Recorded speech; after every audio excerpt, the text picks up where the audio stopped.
The tranquility near Antonio Guerra's grave on a recent morning belies the Native American resistance leader's violent end. He was convicted of murder, theft, and treason in January 1852, and soon after, they took him out, blindfolded him. Kumeyaay Community College President Stan Rodriguez is standing next to Guerra's final resting place inside El Campo Santo Sanctuary in Old Town San Diego, a historical marker.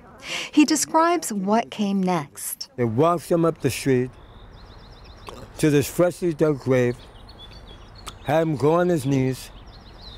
His hands were tied behind his back, and he said, "I wish to apologize for the things that I've done in the past, and I wait to hear the same from you." He didn't hear it. They shot him. So that fell in. He was buried. The execution is a snapshot of the cruelty and injustice local tribes endured, first under the Spaniards who came to stay in 1769 and started the San Diego Presidio. The tribes were forcibly converted. Families were split and turned into servants. Rodriguez says the Americans continued the brutality. The first governor of California, Pete Burnett, issued bounties on the heads of Native Americans. 50 cents for a child, $2.50 for a woman, $5 for men. Over $1.5 million was paid off. Our numbers prior to California becoming a state were over 85% Native to 15% non-Native. Within 20 years, the numbers had dropped by over 80%. Before the invasions, the Kumeyaay and other tribes lived here for millennia, or since time immemorial, as Rodriguez puts it. We see this place, Old Town.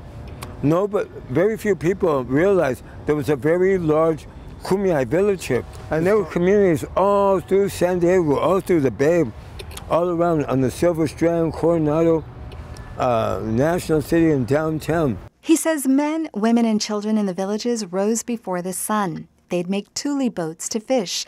They'd harvest salt, torrey pine nuts, and plant oak trees. They did control burns. They created mosaic patterns. But scan a historical marker database, and there is scant mention of the rich and sophisticated Kumeyaay history.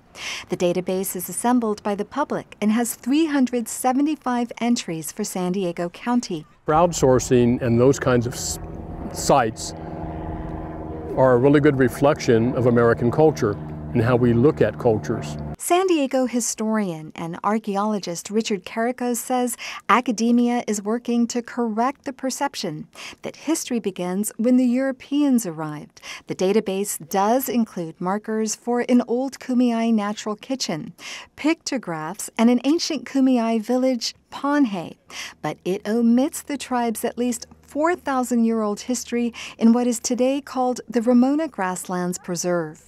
This is a Kumeyaay village site called Pamu, which probably means gathering place or place of the singers, because they had a lot of music and singing in their culture. The area had two springs, a female creek and a male one. Carricos says if a Kumeyaay woman wanted to have a son, she would drink from the male spring and vice versa. The land's oak trees' acorns were a major food source, and they traded shell beads. If you could go back in time, you would see huts sitting out here called wa. That's the Kumeyaay word for them. You would see huts sitting out here. We're in an area where they were doing a lot of tool manufacturing, and they were importing lithic material, stone material, from as far away as Mammoth, Coso Hot Springs, and from Baja California, and from the Salton Sea area. Steve Benegas is chair of the museum committee at the Verona Cultural Center and Museum.